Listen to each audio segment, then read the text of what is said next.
ਮੈਂ ਨਾਦੀਆ ਰਾਜਪੂਤ ਦੇਸੀ ਉਰਦੂ ਟੀਵੀ ਤੋਂ ਜਿੱਥੇ ਸਾਡੇ ਪੰਜਾਬੀ ਭੈਣ ਭਰਾ ਵਸਦੇ ਨੇ, ਖਾਸ ਤੌਰ ਤੇ ਭਾਰਤ, ਪਾਕਿਸਤਾਨ ਤੇ ਕੈਨੇਡਾ, ਸਾਰਿਆਂ ਨੂੰ ਮੇਰੀ ਜਾਨਿਬ ਤੋਂ ਸਤਿ ਸ੍ਰੀ ਅਕਾਲ, ਖੁਸ਼ ਆਮਦੇਦ ਤੇ ਜੀ ਆਇਆਂ ਨੂੰ। ਸਭ ਤੋਂ ਪਹਿਲਾਂ ਇੱਕ ਨਜ਼ਰ ਹੈਡਲਾਈਨਸ ਤੇ। ਨਵੰਬਰ ਦੀ ਫਿਊਲ ਐਡਜਸਟਮੈਂਟ ਦੇ ਤਹਿਤ ਬਿਜਲੀ 72 ਪੈਸੇ ਫੀ ਯੂਨਿਟ ਸਸਤੀ ਹੋਣ ਦਾ ਇਮਕਾਨ ਹੈ। 11ਵੀਂ NFC ਅਵਾਰਡ ਤੋਂ ਮੁਤਲਕ ਵੱਡੀ ਪੇਸ਼ਰਫਤ ਸਾਹਮਣੇ ਆਈ ਹੈ। ਹੁਕੂਮਤ ਨੇ 8 ਆਮ ਕਮੇਟੀਆਂ ਕਾਇਮ ਕਰ ਦਿੱਤੀਆਂ। ਸਿਡਨੀ ਬੀਚ ਤੇ ਹਲਾਕ ਹਮਲਾਵਰ ਦਾ ਭਾਰਤੀ ਪਾਸਪੋਰਟ ਤੇ ਸਫ਼ਰ ਕਰਨ ਦਾ ਇੰਕਸ਼ਾਫ। ਇਸ ਦੇ ਬਾਅਦ ਭਾਰਤੀ ਮੀਡੀਆ ਨੇ ਵੀ ਸਾਜਿਦ ਅਕਰਮ ਦੇ ਭਾਰਤੀ ਸ਼ਹਿਰੀ ਹੋਣ ਦੀ ਤਸਦੀਕ ਕਰ ਦਿੱਤੀ। ਪਾਕਿਸਤਾਨ ਨੇ ਭਾਰਤ ਲਈ ਫਿਜ਼ਾਈ ਹਦੂਦ ਦੀ ਬੰਦਿਸ਼ ਵਿੱਚ ਮਜ਼ੀਦ 1 ਮਾਹ ਦੀ ਤੋਸੀਹ ਕਰ ਦਿੱਤੀ। ਵੱਡੀਆਂ ਖਬਰਾਂ ਦੀ ਤਫਸੀਲ ਦੀ ਜਾਣਕਾਰੀ। ਨਵੰਬਰ ਦੀ ਫਿਊਲ ਐਡਜਸਟਮੈਂਟ ਦੇ ਤਹਿਤ ਬਿਜਲੀ 72 ਪੈਸੇ ਫੀ ਯੂਨਿਟ ਸਸਤੀ ਹੋਣ ਦਾ ਇਮਕਾਨ ਹੈ। ਇਸ ਹਵਾਲੇ ਤੋਂ ਸੈਂਟਰ ਪਾਵਰ ਪਰਚੇਜ਼ਿੰਗ ਏਜੰਸੀ ਨੇ ਮਾਹਨਾ ਫਿਊਲ ਐਡਜਸਟਮੈਂਟ ਦੀ ਦਰਖਾਸਤ ਦਾਇਰ ਕਰ ਦਿੱਤੀ ਹੈ, ਜਿਸ ਤੇ ਨੈਪਰਾ ਅਥਾਰਟੀ 31 ਦਸੰਬਰ ਨੂੰ ਸਮਾਅਤ ਕਰੇਗੀ। CPPA ਦੇ ਮੁਤਾਬਿਕ ਨਵੰਬਰ ਵਿੱਚ 81 ਕਰੋੜ 30 ਲੱਖ ਡਿਸਕੋਜ਼ ਨੂੰ ਯੂਨਿਟਸ ਬਿਜਲੀ ਫਰਾਹਮ ਕੀਤੀ ਗਈ, ਜਿਸ ਤੇ ਬਿਜਲੀ ਦੀ ਫੀ ਯੂਨਿਟ ਲਾਗਤ 6 ਰੁਪਏ 16 ਪੈਸੇ 39.16% ਰਹੀ ਹੈ ਤੇ ਨਵੰਬਰ ਵਿੱਚ ਪਾਣੀ ਤੋਂ ਮਕਾਮੀ ਕੋਇਲੇ ਤੋਂ 9.34% ਬਿਜਲੀ ਪੈਦਾ ਕੀਤੀ ਗਈ। ਦਰਾਮਦੀ ਕੋਇਲੇ ਤੋਂ 5.06% ਤੇ ਗੈਸ ਤੋਂ 8.44% ਬਿਜਲੀ ਪੈਦਾ ਕੀਤੀ ਗਈ ਤੇ ਨਵੰਬਰ ਵਿੱਚ ਦਰਾਮਦੀ LNG ਤੋਂ 8.64% ਬਿਜਲੀ ਪੈਦਾ ਕੀਤੀ ਗਈ ਤੇ CPPA ਦਾ ਕਹਿਣਾ ਹੈ ਕਿ ਇਸ ਅਰਸੇ ਜੋਹਰੀ ਈਂਧਨ ਤੋਂ 5.23% ਬਿਜਲੀ ਪੈਦਾ ਕੀਤੀ ਗਈ। 11ਵੀਂ NFC ਅਵਾਰਡ ਤੋਂ ਮੁਤਲਕ ਵੱਡੀ ਪੇਸ਼ਰਫਤ ਸਾਹਮਣੇ ਆਈ ਹੈ। ਹੁਕੂਮਤ ਨੇ 8 ਆਮ ਕਮੇਟੀਆਂ ਕਾਇਮ ਕਰ ਦਿੱਤੀਆਂ ਨੇ। ਮੁਲਕ ਦੇ 4 ਸੂਬਿਆਂ ਨੂੰ 11ਵੀਂ NFC ਅਵਾਰਡ ਵਿੱਚ ਵੱਡੀ ਪੇਸ਼ਰਫਤ ਸਾਹਮਣੇ ਆਈ ਹੈ ਤੇ ਵਫਾਕੀ ਹੁਕੂਮਤ ਨੇ 8 ਆਮ ਕਮੇਟੀਆਂ ਕਾਇਮ ਕਰਨ ਦੇ ਨਾਲ ਮੁਖਤਲਿਫ ਅਮੂਰ ਤੇ ਵਰਕਿੰਗ ਗਰੁੱਪਸ ਤਸ਼ਕੀਲ ਵੀ ਦੇ ਦਿੱਤੇ ਨੇ ਤੇ ਜ਼ਰਾਏ ਨੇ ਦੱਸਿਆ ਕਿ ਸੂਬਾਈ ਦਾਇਰਾ ਇਖਤਿਆਰ ਦੇ ਅਖਰਾਜਾਤ ਤੇ ਸਿਫਾਰਸ਼ਾਤ ਲਈ ਇੱਕ ਵਰਕਿੰਗ ਗਰੁੱਪ ਤਸ਼ਕੀਲ ਦਿੱਤਾ ਗਿਆ, ਜਿਸ ਦੀ ਸਰਬਰਾਹੀ ਪੰਜਾਬ ਦੇ ਵਜ਼ੀਰ ਖਜ਼ਾਨਾ ਕਰਨਗੇ ਤੇ ਮਰਕਜ਼ ਤੇ ਸੂਬਿਆਂ ਵਿੱਚ ਵਸਾਇਲ ਦੀ ਤਕਸੀਮ ਦੇ ਤਨਾਸਬ ਤੇ ਤਸ਼ਕੀਲ ਦਿੱਤੇ ਗਏ ਵਰਕਿੰਗ ਗਰੁੱਪਸ ਦੀ ਸਰਬਰਾਹੀ ਵਜ਼ੀਰ ਖਜ਼ਾਨਾ ਬਲੋਚਿਸਤਾਨ ਦੇ ਸਪੁਰਦ ਕੀਤੀ ਗਈ ਹੈ।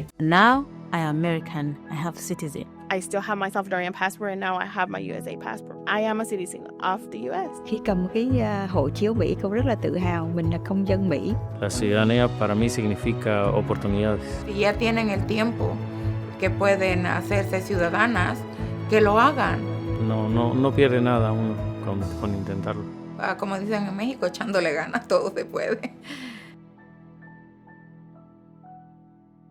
ਸਿਡਨੀ ਬੀਚ ਤੇ ਹਲਾਕ ਹਮਲਾਵਰ ਦਾ ਭਾਰਤੀ ਪਾਸਪੋਰਟ ਤੇ ਸਫ਼ਰ ਕਰਨ ਦੇ ਇੰਕਸ਼ਾਫ ਦੇ ਬਾਅਦ ਭਾਰਤੀ ਮੀਡੀਆ ਨੇ ਵੀ ਸਾਜਿਦ ਅਕਰਮ ਦੇ ਭਾਰਤੀ ਸ਼ਹਿਰੀ ਹੋਣ ਦੀ ਤਸਦੀਕ ਕਰ ਦਿੱਤੀ ਹੈ। ਭਾਰਤੀ ਮੀਡੀਆ ਰਿਪੋਰਟ ਦੇ ਮੁਤਾਬਿਕ ਸਾਜਿਦ ਅਕਰਮ ਦਾ ਤਾਲੁਕ ਭਾਰਤ ਦੇ ਸ਼ਹਿਰ ਹੈਦਰਾਬਾਦ ਤਲੰਗਾਨਾ ਤੋਂ ਹੈ ਤੇ ਜਿਹੜਾ 1998 ਵਿੱਚ ਸਟੂਡੈਂਟ ਵੀਜ਼ੇ ਤੇ ਆਸਟ੍ਰੇਲੀਆ ਗਿਆ ਸੀ ਤੇ ਆਸਟ੍ਰੇਲੀਆ ਮੁੰਤਕਿਲ ਹੋਣ ਦੇ ਬਾਅਦ ਉਹ ਸਿਰਫ 2 ਤੋਂ 3 ਮਰਤਬਾ ਭਾਰਤ ਵਾਪਸ ਪਹੁੰਚ ਗਿਆ ਤੇ ਸਾਜਿਦ ਅਕਰਮ ਨੇ ਆਖਰੀ ਵਾਰ 2022 ਵਿੱਚ ਭਾਰਤ ਦੇ ਸ਼ਹਿਰ ਹੈਦਰਾਬਾਦ ਦਾ ਸਫ਼ਰ ਕੀਤਾ, ਲੇਕਿਨ ਇਸ ਦਾ ਕੋਈ ਮੁਜਰਮਾਨਾ ਰਿਕਾਰਡ ਮੌਜੂਦ ਨਹੀਂ ਹੈ। ਹਮਲਾਵਰ ਨੇ ਭਾਰਤੀ ਪਾਸਪੋਰਟ ਰੱਖਿਆ ਹੋਇਆ ਹੈ। ਆਸਟ੍ਰੇਲਵੀ ਹੁਕਾਮ ਤਹਿਕੀਕਾਤ ਲਈ ਭਾਰਤੀ ਏਜੰਸੀ ਤੋਂ ਰਾਬਤੇ ਨੇ ਤੇ ਭਾਰਤੀ ਮੀਡੀਆ ਦੀ ਜਾਨਬ ਤੋਂ ਜਾਲੀ ਸੋਸ਼ਲ ਮੀਡੀਆ ਪ੍ਰੋਫਾਈਲਸ ਦੇ ਜ਼ਰੀਏ ਪਾਕਿਸਤਾਨ ਨੂੰ ਬਦਨਾਮ ਕਰਨ ਦੀ ਕੋਸ਼ਿਸ਼ ਬੇਨਕਾਬ ਹੋ ਗਈ। ਬੰਡਾਈ ਬੀਚ ਵਾਕਿਆ ਇੱਕ ਵਾਰ ਫਿਰ ਭਾਰਤੀ ਮੀਡੀਆ ਦੇ ਫਾਲਸ ਫਲੈਗ ਬਿਆਨੀਏ ਨੂੰ ਬੇਨਕਾਬ ਕਰ ਗਿਆ।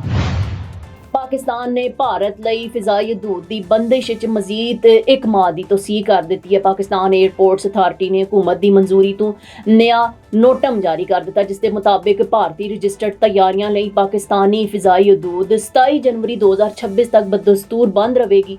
ਅਥਾਰਟੀ ਦੇ ਮੁਤਾਬਿਕ ਭਾਰਤੀ ਏਅਰਲਾਈਨਸ ਦੇ ਤਮਾਮ ਰਜਿਸਟਰਡ ਮੁਸਾਫਿਰ ਤਿਆਰੇ, ਮਿਲਟਰੀ ਤੇ ਪ੍ਰਾਈਵੇਟ ਜੈਟਸ ਨੂੰ ਪਾਕਿਸਤਾਨ ਦੀ ਫਿਜ਼ਾਈ ਹਦੂਦ ਤੋਂ ਲੰਘਣ ਦੀ ਇਜਾਜ਼ਤ ਨਹੀਂ ਹੋਵੇਗੀ। ਵਾਜ਼ਿਹ ਰਵੇ ਕਿ ਪਾਕਿਸਤਾਨ ਨੇ 23 ਅਪ੍ਰੈਲ 2025 ਤੋਂ ਭਾਰਤੀ ਤਿਆਰੀਆਂ ਲਈ ਆਪਣੀ ਫਿਜ਼ਾਈ ਹਦੂਦ ਬੰਦ ਕਰ ਰੱਖੀਆਂ ਨੇ, ਜਿਸ ਦੇ ਬਾਇਸ ਹੁਣ ਤੱਕ ਭਾਰਤੀ ਏਅਰਲਾਈਨਸ ਨੂੰ ਅਰਬਾਂ ਰੁਪਏ ਦਾ ਨੁਕਸਾਨ ਹੋ ਚੁੱਕਿਆ ਹੈ। ਦੇਸੀ ਉਰਦੂ ਟੀਵੀ ਤੋਂ ਫਿਲਹਾਲ ਇਤਨਾ ਹੀ। ਮਜ਼ੀਦ ਖਬਰਾਂ ਤੇ ਅਪਡੇਟਸ ਲਈ ਵੇਖਦੇ ਰਹੋ ਦੇਸੀ ਉਰਦੂ ਟੀਵੀ, ਦੇਸੀ ਟੀਵੀ USA, DTV NN ਤੇ ਸਾਡਾ OTT ਪਲੇਟਫਾਰਮ DTV Flix, ਜਿੱਥੇ 3000 ਤੋਂ ਜ਼ਿਆਦਾ ਚੈਨਲਸ ਨੂੰ ਵੇਖਿਆ ਜਾ ਸਕਦਾ ਹੈ। Now I am American. I have citizen. I still have my Salvadorian passport and now I have my USA passport. I am a citizen of the US. Khi cầm cái hộ chiếu Mỹ, cô rất là tự hào mình là công dân Mỹ. La ciudadanía para mí significa oportunidades. Si ya tienen el tiempo que pueden hacerse ciudadanas, que lo hagan. No pierde nada uno con intentarlo. Como dicen en México, echándole ganas, todo se puede. Neurological care is a pressing healthcare challenge in Pakistan. That's why Helping Hand USA is building Kind R, a world-class hospital with 130 plus clinics that is set to establish new standards for neurological care in Pakistan. As the first phase nears completion, anticipation is growing for the launch in the second half of 2025. Give zakat and sadaqah through Helping Hand USA today and join this historic endeavor to redefine future healthcare in Pakistan.